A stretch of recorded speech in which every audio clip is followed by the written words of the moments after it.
Students, how are you. देखो आज के वीडियो के अंदर हम लोग विभव मापी शुरू करने जा रहे हैं, जिसका नाम है विभव मापी टॉपिक का पोटेंशियोमीटर।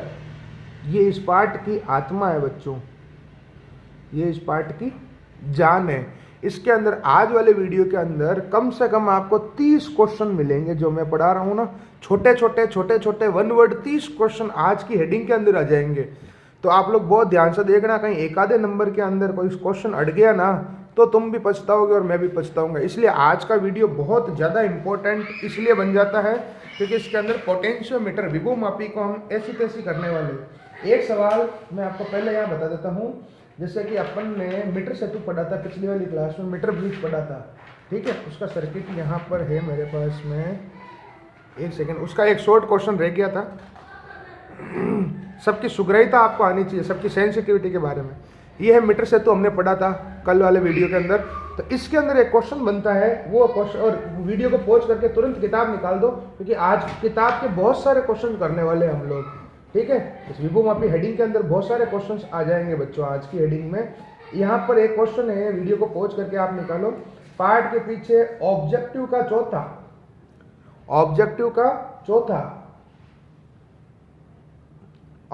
चौथा क्वेश्चन निकाल दिया। वो व्हीट स्टोन सेतु का है वैसे तो, और वैसे व्हीट स्टोन सेतु हो चाहे ये हो, सर्किट दोनों का सेम ही है तो कोई दिक्कत नहीं है।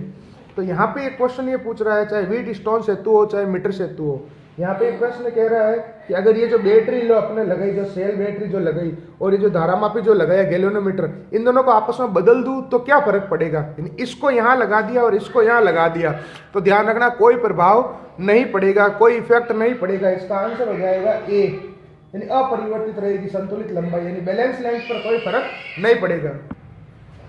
क्या क्वेश्चन है भाई कि अगर धारामापी और बैटरी को आपस में बदल दिया जाए, गैल्वेनोमीटर और बैटरी को, सेल को आपस में इंटरचेंज कर दिया जाए तो क्या इफेक्ट पड़ेगा। कोई इफेक्ट नहीं पड़ेगा संतुलित लंबाई पर। दूसरा सवाल मैं मेरे मन से देता हूं कि अगर मैंने इसको और इसको बदल दिया, आरबी और अननोन रेजिस्टेंस को बदल दिया मतलब इंटरचेंज कर दिया, इसकी जगह इसको लगा दिया, तो क्या होगा, तब संतुलित लंबाई चेंज हो जाएगी क्योंकि फिर इधर आ जाएगा 100 - L।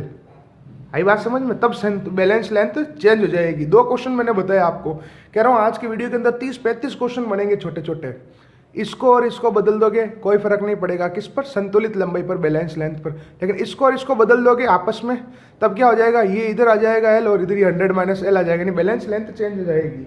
चलिए अब मैं बात करता हूँ विभव मापी की, पोटेंशियोमीटर की। कम से कम 30 क्वेश्चन बनेंगे बच्चों इसके अंदर, इस हेडिंग के अंदर, छोटे छोटे। तो बहुत ध्यान से समझना इस वीडियो को आप लोग, ठीक है। अब मेरी बात सुनो। सबसे पहली चीज, हाँ, मजा आपको उतना आएगा जितना अपन रामायण के अंदर आता है ना। रामायण के अंदर उस समय मजा आता है ना अपन को, जहाँ पर वो क्या बोलते हैं उसको, वो हनुमान जी से मिलते हैं राम जी, उस समय जितना मजा आता है ना बच्चों, उतना मजा आपको विभव मापी पढ़ते समय आएगा, यानी कि पोटेंशियोमीटर पढ़ते समय आएगा। ये मेरी गारंटी है, पक्का बहुत मजा आएगा। एक जो मीटर सेतु की सावधानियां हैं, मीटर सेतु की लिमिटेशंस, वो आपको मैं कल पढ़ा दूंगा। हालांकि वही से शुरू करना था, कोई बात नहीं, फिलहाल पोटेंशियोमीटर शुरू कर दिया हमने। तो यहाँ पर सबसे पहला क्वेश्चन बनता है, विभव मापी क्या है, व्हाट इज पोटेंशियोमीटर, यानी कि परिभाषा। दूसरा सवाल बनेगा कि विभव मापी जो है, पहले तो मैं आपको चलो शॉर्ट में ही बता देता हूँ। विभव मापी में क्या है, पोटेंशियोमीटर में ये पॉइंट ए और ये पॉइंट बी, इसके अंदर ये लकड़ी का बॉक्स है और 10 मीटर लंबा तार लगा रहता है। 1 मीटर, फिर ये 2 मीटर, फिर ये 3 मीटर, ये 4, ये 5, ये 6, ये 7, ये 8, ये 9 और ये 10। ए और बी पॉइंट के बीच में टोटल कितने मीटर लंबा वायर लगा हुआ है, 10 मीटर लंबा वायर लगा हुआ है। कितना मीटर, 10 मीटर। और ये जो बना हुआ है, ये भी बना हुआ है कॉन्स्टेंटन, मैग्नीन और यूरेका, इन तीनों का बना हुआ है। तीनों में से किसी एक का, कॉन्स्टेंटन, मैग्नीन या यूरेका। अब यहाँ पर पहला प्रश्न तो यही उठ गया कि भाई हमने यहाँ पर कॉन्स्टेंटन, मैग्नीन और यूरेका का तार का प्रयोग क्यों किया, हमने तांबे के तार का प्रयोग तो क्यों नहीं किया। कॉपर का भी तो वायर लगा सकते थे। आप किताब निकाल के रखो, आज मजा सारा किताब का है। ये पार्ट के पीछे आपको मिल जाएगा शॉर्ट का क्वेश्चन नंबर 12। लघुतरात्मक, अति लघुतरात्मक का, सॉरी शॉर्ट का नहीं है बेटा, वेरी शॉर्ट का, वेरी शॉर्ट का क्वेश्चन नंबर 12, अति लघुतरात्मक प्रश्न संख्या 12, अति लघुतरात्मक प्रश्न संख्या 12, वेरी शॉर्ट का क्वेश्चन नंबर 12 वही यही पूछ रहा है कि विभव मापी में तांबे के तार का प्रयोग नहीं किया जाता है, क्यों? यानी पोटेंशियोमीटर में कॉपर के वायर क्यों यूज नहीं किए हम लोगों ने, ऐसा क्या हुआ? तो इसका सीधा सीधा आंसर है कि जो तांबे का जो तार होता है, कॉपर का जो वायर है, उसके लिए अल्फा यानी कि प्रतिरोध ताप गुणांक, रेजिस्टेंस टेम्परेचर कोएफिशिएंट, इसकी वैल्यू ज़्यादा होती है, ठीक है। और जो रेजिस्टेंस होता है, जो प्रतिरोध होता है, वो तांबे का कम होता है, कॉपर का कम होता है। यही कारण है कि हमने यहाँ पे तांबे के तार का प्रयोग नहीं किया। ये पहला, आज का तीसरा सवाल हो गया। पहला सवाल तो वो था कि धारामापी और बैटरी को बदलोगे मीटर ब्रिज में तो क्या होगा, कुछ नहीं होगा, और आरबी और अननोन को बदलोगे तो वो संतुलित लंबाई बदल जाएगी। तीसरा प्रश्न कि विभव मापी में तांबे के तार का प्रयोग क्यों नहीं किया, तो सीधा सीधा ये है आपको अति लघुतरात्मक का प्रश्न संख्या 12, किताब निकाल के रखो, कह रहा हूँ बड़ा मजा आने वाला है। तांबे के तार का प्रयोग क्यों नहीं किया भाई? क्योंकि तांबे के तार का जो प्रतिरोध ताप गुणांक होता है अल्फा, उसका मान अधिक होता है और प्रतिरोध का मान कम होता है। इस कारण से हमने तांबे के तार का प्रयोग यहाँ पे नहीं किया, बल्कि किसका किया? कॉन्स्टेंटन, मैग्नीन और यूरेका का किया। आज का वीडियो कम से कम 3 दिन लगातार देखना, सारे डाउट क्लियर हो जाएंगे कि कॉपर के वायर का यूज क्यों नहीं किया हमने पोटेंशियोमीटर में। क्योंकि कॉपर के लिए रेजिस्टेंस टेम्परेचर कोएफिशिएंट अल्फा की वैल्यू ज़्यादा होती है और रेजिस्टेंस की वैल्यू लेस होती है। इस कारण से हमने यहाँ पर किसका प्रयोग नहीं किया? तांबे के, कॉपर के वायर का यूज नहीं किया। अब बात आती है विभव मापी क्या है। विभव मापी क्या है? इसके नाम से पता चल गया होगा, विभव को मापने वाला, यानी पोटेंशियल डिफरेंस को मेजर करने वाला मीटर। आई बात समझ में? तो विभव मापी क्या है, इसके लिए मैं आपको बता देता हूँ विभव मापी क्या है। ध्यान से सुनना बच्चों, मजा बड़ा आएगा आपको, बड़ा मजा आएगा।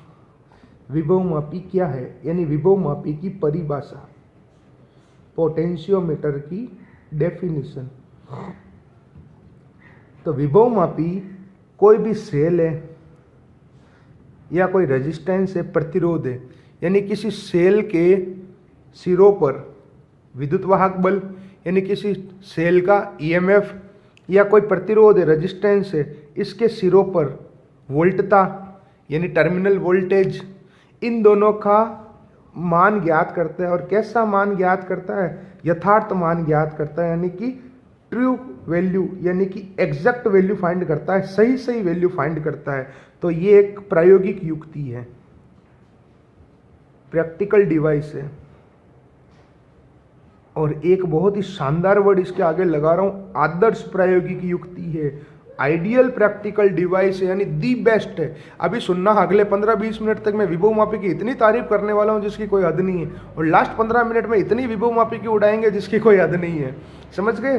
तो विभव मापी की परिभाषा क्या हो गई बच्चों, कि किसी सेल का अज्ञात विद्युत वाहक बल या किसी प्रतिरोध के सिरों पर अज्ञात विभवांतर का मान ज्ञात, आदर्श का यथार्थ मान ज्ञात करने के लिए आदर्श प्रायोगिक युक्ति को हम क्या कहते हैं?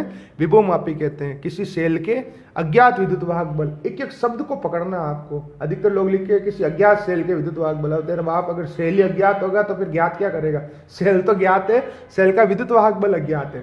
तो किसी सेल के अज्ञात विद्युत वाहक बल या किसी प्रतिरोध के सिरों पर टर्मिनल वोल्टता, उसका यथार्थ मान ज्ञात करने के लिए आदर्श प्रायोगिक युक्ति क्या है? विभव मापी है। यानी पोटेंशियोमीटर क्या है? This is an ideal practical device, this is an ideal practical device which measure exact value of EMF across cell या EMF across terminals of cells and potential difference या टर्मिनल वोल्टेज अक्रॉस रेजिस्टेंस। तो ये विभव मापी की परिभाषा हो गई बच्चों। विभव मापी क्या हो गया? किसी सेल के विद्युत वाहक बल या किसी परिपथ में दो बिंदुओं के बीच विभवांतर मापने की आदर्श प्रायोगिक युक्ति है। तो यहां से हमें समझ में आ गया पोटेंशियोमीटर क्या है। Potentiometer is an ideal practical device या apparatus which calculate exact value of EMF of cell and terminal voltage या पोटेंशियल डिफरेंस अक्रॉस रेजिस्टेंस। अब बात आती है कि जब एक मीटर आता है वोल्टमीटर, ये भी पोटेंशियल डिफरेंस को नापता है, विभवांतर को नापता है, ठीक है। तो जब ये विभवांतर को नापता है तो पहले थोड़ा सा मैं आपको वोल्टमीटर, अमीटर और गैल्वेनोमीटर के बारे में बता देता हूँ। अमीटर जो है वो धारा को नापता है, अमीटर जो है वो करंट को नापता है, ये बेसिक बता रहा हूँ, ठीक है। कांटा जीरो पे इधर रहता है, 0 1 2 3 इस टाइप से। इसको हम सीरीज में कनेक्ट करते हैं सर्किट में, श्रेणी क्रम में। और आदर्श अमीटर का, आइडियल अमीटर का जो आंतरिक प्रतिरोध होता है, इंटरनल रेजिस्टेंस दैट इज 0, याद रखना, ये अलग से पर्सन बनेगा।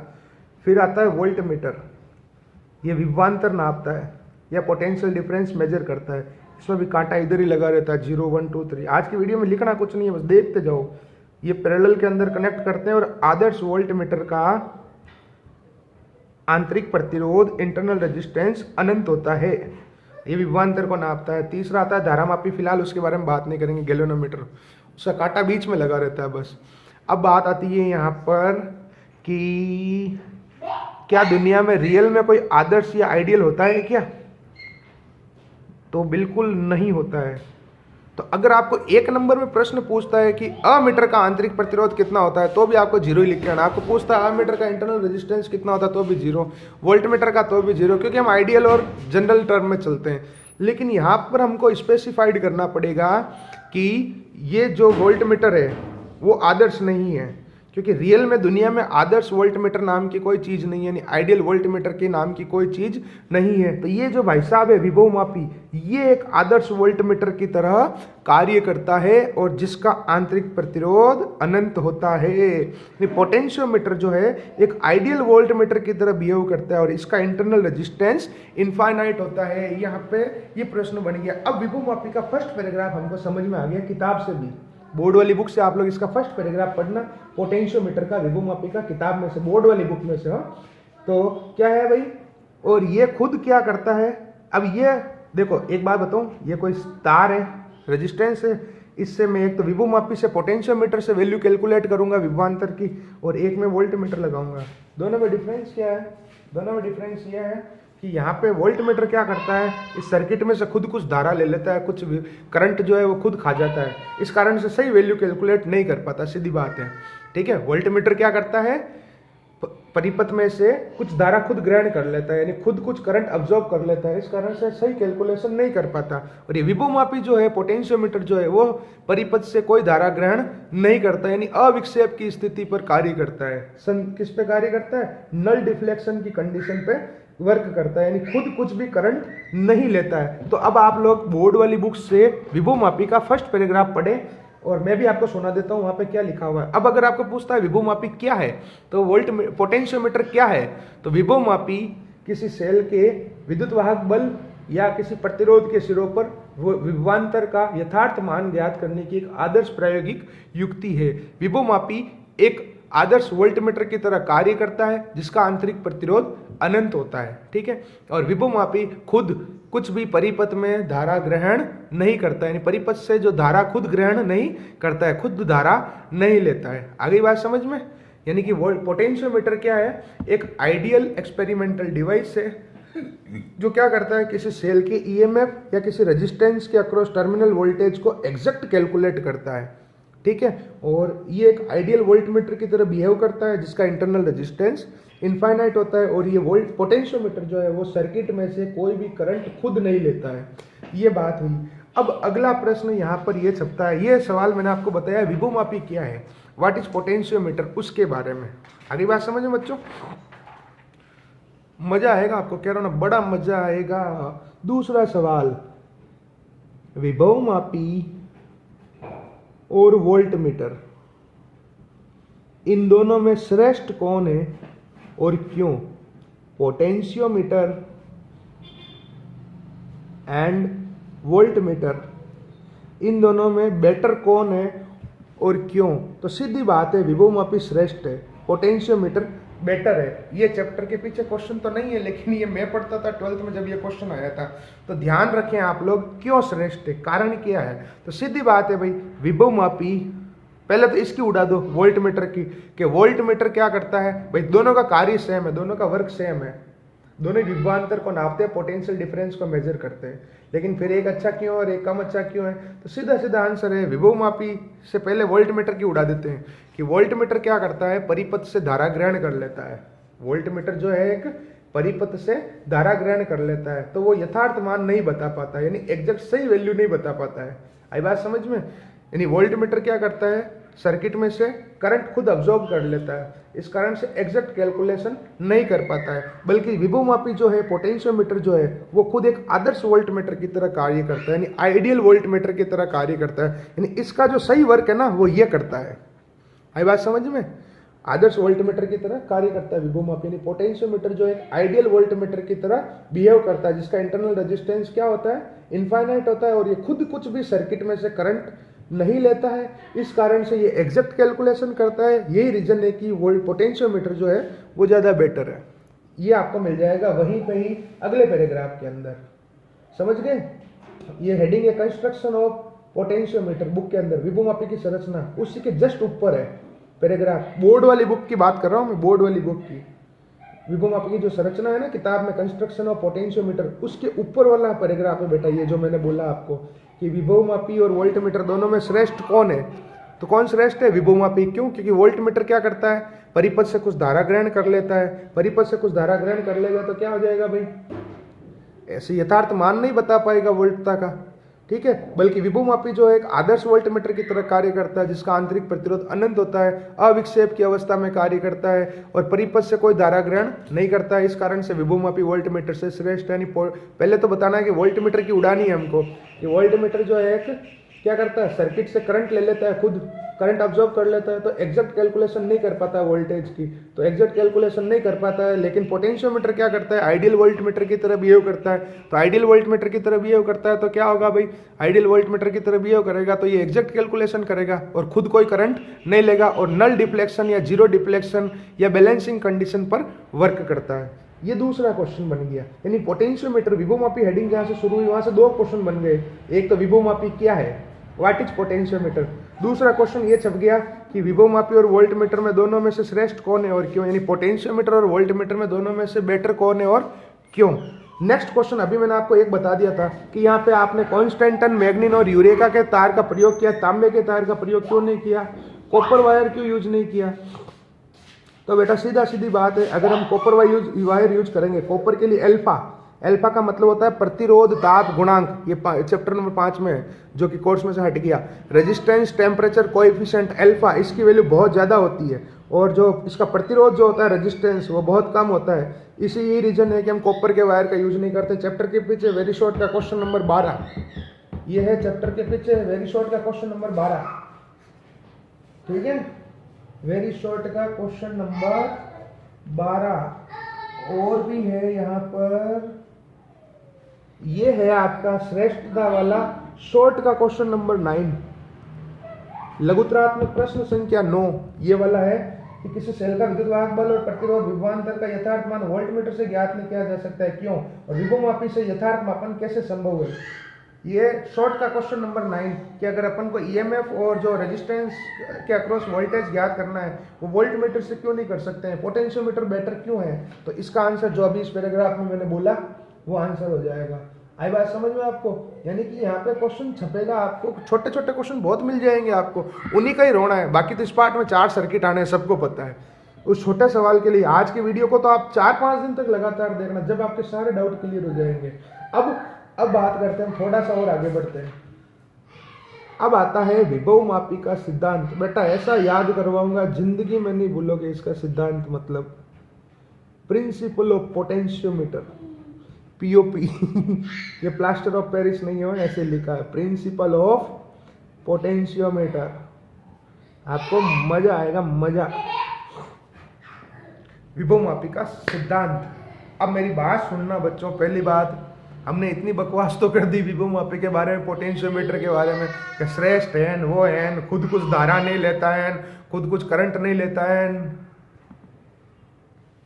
भाई हमने यहाँ पे बोल दिया कुछ कुछ धारा नहीं लेता है, कुछ करंट नहीं लेता है। अब मुझे एक बात बताओ, मैंने अभी जब यहाँ पे डायग्राम बनाया था, कहाँ गया वो, 10 मीटर लंबा वायर बनाया, कितने मीटर लंबा वायर बनाया था यहाँ पे, ये रहा 10 मीटर लंबा, तो हमारे बाप का राज थोड़ी ना है कि 10 मीटर लंबा वायर करंट नहीं खाएगा क्या? ये बताओ मुझे, क्या 10 मीटर लंबा वायर करंट खाएगा कि नहीं खाएगा? बिल्कुल खाएगा भाई। जब एक छोटा सा वोल्ट मीटर तो बेचारा इतना सा टुच्चा सा है, छोटा सा वोल्ट मीटर, ये जब करंट ले सकता है तो इसको तो कितनी करंट चाहिए तुम खुद सोचो। अब हम वोल्ट, ये विभू मापी की औकात पे आ रहे हैं, विभू मापी की औकात उतार रहे हैं, समझ रहे हो तुम लोग? भाई सीधी बात है, ये घर की बात है, ये 10 मीटर का तार धारा खाएगा, करंट खाएगा, चाहे जो कर लो, कितना जोर लगा लो आगे पीछे का, करंट तो खाएगा, ठीक है। लेकिन अब हमने ढिंडोरा पीट दिया, दुनिया को कह दिया कि नहीं हमारा विभव मापी एक आदर्श वोल्ट मीटर है, नहीं पोटेंशियोमीटर जो है वो क्या है एक, अरे पोटेंशियोमीटर क्या है, आइडियल वोल्ट मीटर है, तो करंट नहीं खाएगा। तो अगर मान लीजिए एक बात बताओ कि आज मैं आप लोगों को मेरे साथ किसी शादी में फंक्शन में ले जा रहा हूँ, ठीक है। अब तुम लोग क्या कि मान लो कि तुम्हें खाना खाना नहीं आता है, लेकिन मैंने ये कह दिया कि नहीं ये मेरा बच्चा तो खाना बिल्कुल नहीं खाता है, लेकिन ऐसा हो सकता है क्या भाई? कौन सा बच्चा खाना नहीं खाता है यार? खाना तो खाएंगे, खाना नहीं खाएंगे तो जिएंगे कैसे? वहाँ पे क्या चाउमीन वगैरह और बनेगी शादी के अंदर, और तुम लोग मुझे पता है एकदम गंवार तरीके से खाओगे, मेरी इंसल्ट करवाओगे, इसलिए मैंने पहले ही बोल दिया। तो दो कंडीशन है, इससे ध्यान से सुनना आप मेरी बात, बहुत ध्यान से सुनना, मजा आएगा। ये AB 10 मीटर लंबा वायर है हो, सर्किट में हम इसको ऐसे मेंशन करते हैं, यूं यूं यूं यूं नहीं बनाते हैं, यूं 10 मीटर लंबा, सीधी एक लाइन बनाई AB, ये 10 मीटर लंबा है, ठीक है। अब सुनना मेरी बात, मैंने आपको कहा इसके ऊपर जो बनेगा वो बनेगा प्राथमिक परिपथ, हमेशा प्राइमरी सर्किट, इसके नीचे जो बनेगा वो बनेगा द्वितीयक परिपथ, सेकेंडरी सर्किट। मैंने वहाँ शादी में बोल दिया कि मेरा बच्चा खाना नहीं खाएगा, ठीक है, और कंडीशन ये डाल दी मैंने कि आप खाना नहीं खाएंगे, तो क्या ऐसा संभव है? बिल्कुल नहीं, खाना तो आप खाओगे। तो इसका एक ही इलाज, और शादी में भी मुझे आपको लेके जाना पड़ेगा, तो इसका एक ही इलाज है कि मैं आपको घर से खाना खिला के ले जाऊँ, ठीक है। तो अब ध्यान से सुनना हो, अब एक बहुत बड़ी गलती हम करते हैं, आप लोग भी करते हो, ये प्राथमिक परिपथ यानी प्राइमरी सर्किट में मैंने आपको खाना खिला दिया, ऊपर का सर्किट सारे डब्बे देख लेना, ये कॉमन बनेगा, एक सेल, एक की और एक रियोस्टेट, और ये करंट की डायरेक्शन, ये प्राइमरी सर्किट हर बॉक्स के अंदर सेम बनेगा, ठीक है।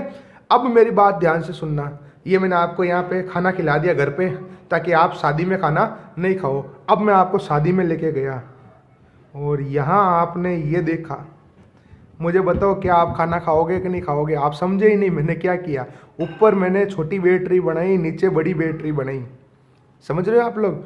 ऊपर छोटी बैटरी बनाई, नीचे बड़ी बैटरी बनाई, मतलब घर पे आपको मैंने 2 रोटी खिलाई और वहाँ आपको 4 रोटी मिल गई।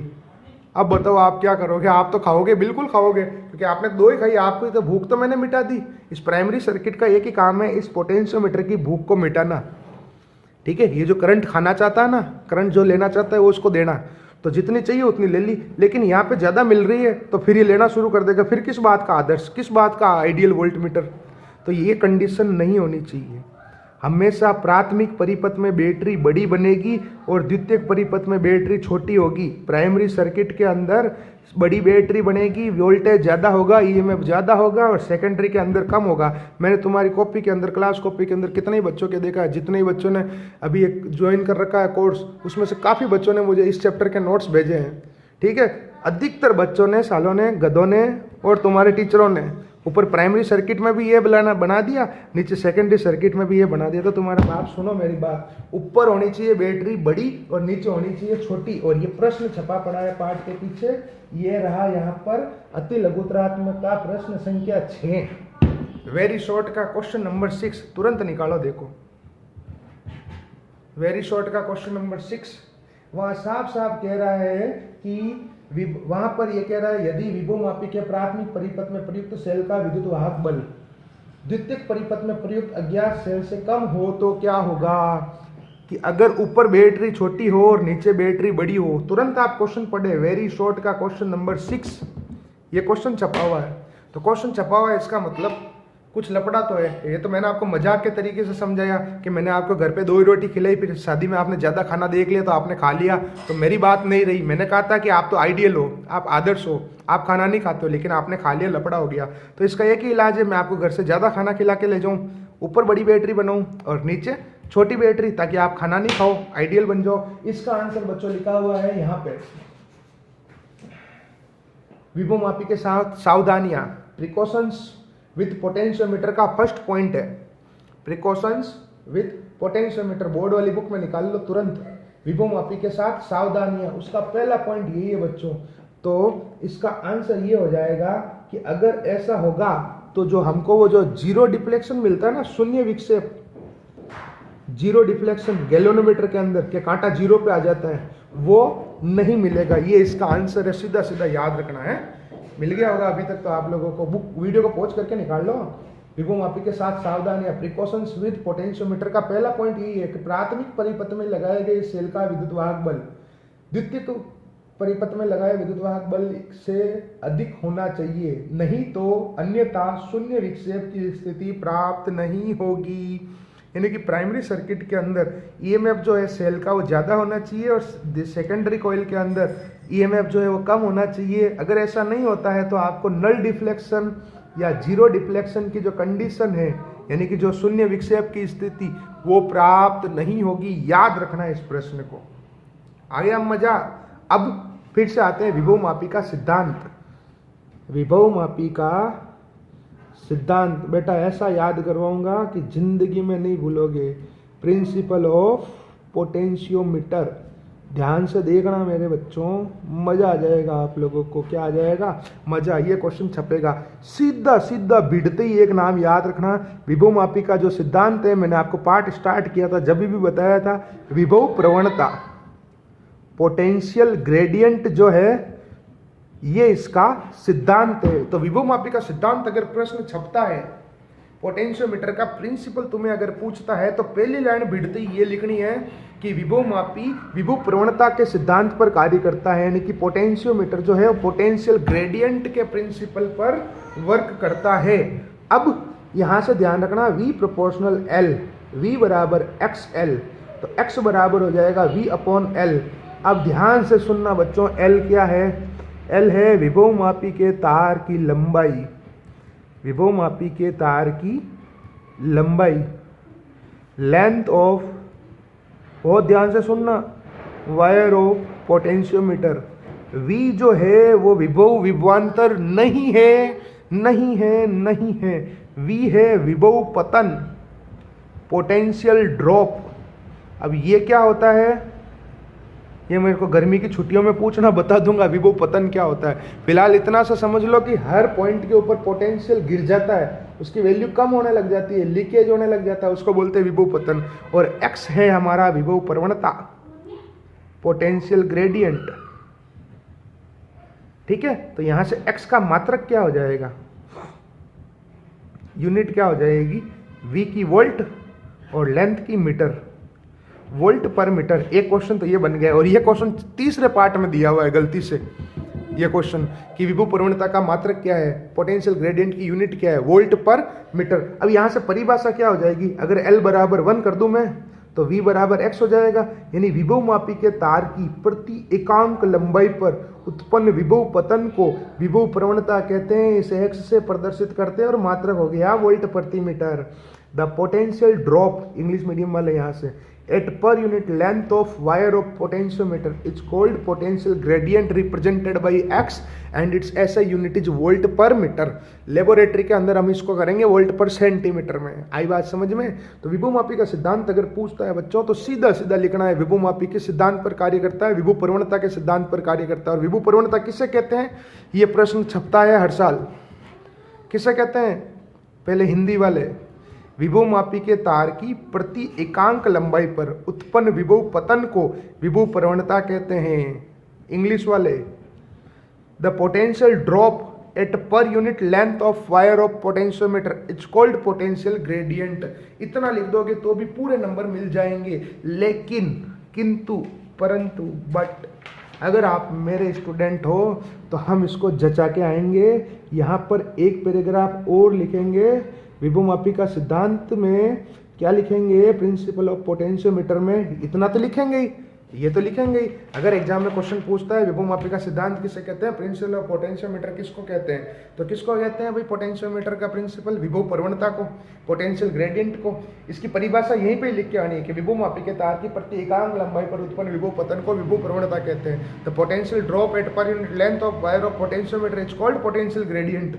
ये हो गई डेफिनेशन। इसी के साथ में अब अगर आप अच्छे बच्चे हो तो आप लोगों को ये लिख के आना पड़ेगा, इसके साथ में ये तो लिखना ही है इतना इतना, इसके साथ में क्या लिखना पड़ेगा, इसके साथ में आपको जो मैं बताने जा रहा हूँ वो लिखना है और आपको मजा आ जाएगा। बोर्ड वाली किताब का पहला पैराग्राफ अभी नहीं पढ़ना है, पहले इधर देखो कि भाई मुझे विभवमापी की सहायता से यानी पोटेंशियोमीटर की सहायता से किसी सेल का अज्ञात विद्युत वाहक बल ज्ञात करना है। यानी किसी सेल के मुझे किसकी वैल्यू फाइंड करनी है, अननोन ईएमएफ की वैल्यू फाइंड करनी है, क्या फिर मुझे किसी प्रतिरोध के सिरों पर टर्मिनल वोल्टता का मान ज्ञात करना है, यानी कि किसी रेजिस्टेंस के टर्मिनल के अक्रॉस पोटेंशियल डिफरेंस की वैल्यू या टर्मिनल वोल्टेज की वैल्यू फाइंड करनी है। तो मैं क्या करूँगा, इनकी तुलना करवाऊँगा, इनको कंपेयर करवाऊँगा। किससे करवाऊँगा, विभवमापी के तार पर। ये विभवमापी का तार है, इसके तार पर एक समान रूप से वितरित, इन सब के ऊपर एक समान रूप से वितरित और परिवर्ती ज्ञात विभवांतर से करवाऊंगा इसकी तुलना। यानी कि इसको इंग्लिश में क्या लिख देंगे, uniformly distributed and variable potential difference, इससे करवाऊंगा। और अविक्षेप की अवस्था में यानी कि बैलेंस कंडीशन के अंदर, नल डिफ्लेक्शन की कंडीशन में ये दोनों वैल्यू सेम होगी। यही विभवमापी का सिद्धांत है। This is the principle of potentiometer. ध्यान से सुनना, इस विभवमापी के तार पर एक विभवांतर होता है, ठीक है। इस पोटेंशियोमीटर के वायर पर एक पोटेंशियल डिफरेंस होता है, वो हमें ज्ञात होता है यानी नोन होता है, उसकी वैल्यू हमें पता होती है। और वो वेरिएबल होता है यानी परिवर्ती होता है, थोड़ी थोड़ी देर में उसकी वैल्यू चेंज होती रहती है, लेकिन वो एक समान रूप से वितरित होता है, यूनिफॉर्मली डिस्ट्रीब्यूटेड होता है। मान लीजिए इस लाइन का मीनिंग क्या है, इस लाइन का मीनिंग एक 10 मीटर लेंथ का वायर है। मान लीजिए अभी जैसे घड़ी में 10 बजे हैं, तो यहाँ पर वैल्यू है वोल्टेज की, हर पॉइंट के ऊपर 10 volt 10 volt 10 volt 10 volt 10 volt, यानी ये विभवांतर है, पोटेंशियल डिफरेंस है, और मुझे उसकी वैल्यू पता है यानी कि ज्ञात है, नॉन है वैल्यू, ठीक है। और एक समान रूप से वितरित भी तो है, यूनिफॉर्मली डिस्ट्रीब्यूटेड भी है, सब जगह 10 वोल्ट 10 वोल्ट 10 वोल्ट। लेकिन 10 बज के बाद में 11 बजे क्या होगा, इन सब पॉइंट्स के ऊपर वैल्यू चेंज हो जाएगी, 5 वोल्ट 5 वोल्ट 5 वोल्ट 5 वोल्ट। तो परिवर्ती भी तो है ये वैल्यू, यानी वेरिएबल भी तो है। और अविक्षेप की अवस्था में, नल डिफ्लेक्शन की कंडीशन में दोनों इक्वल होते हैं। यही विभवमापी का सिद्धांत है। आया समझ में? क्या है फिर से बताता हूं कि यदि हमें विभवमापी की सहायता से किसी सेल के अज्ञात विद्युत वाहक बल का या किसी टर्मिनल के किसी प्रतिरोध के सिरों पर विभवांतर का मान ज्ञात करना है, ठीक है, तो हम क्या करते हैं, उसकी तुलना विभवमापी के तार पर एक समान रूप से वितरित परिवर्ती ज्ञात विभवांतर से करते हैं। ये शब्द याद होने चाहिए आपको।